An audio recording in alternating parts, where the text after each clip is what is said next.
nta kindi kimazi woha Imana kikayihimbara kuruta kuyiyegurira wewe.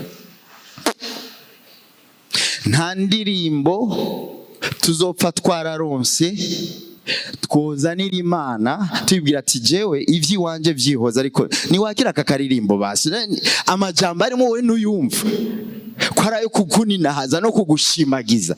Jewe nyirekera ivyo ndimwo, wewe ube cool Mana, ube cool.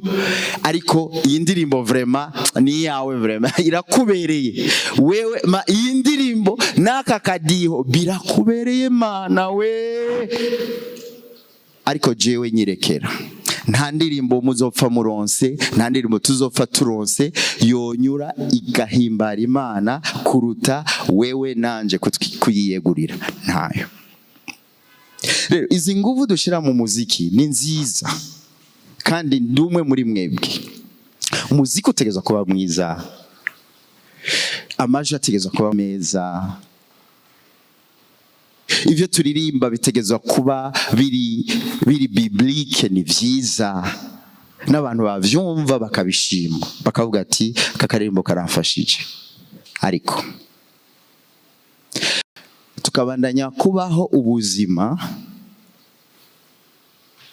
aho duterera Imana ibimazi, hama twebwe muri ivyo bimazi tukikuramwo guhimbaza ntako.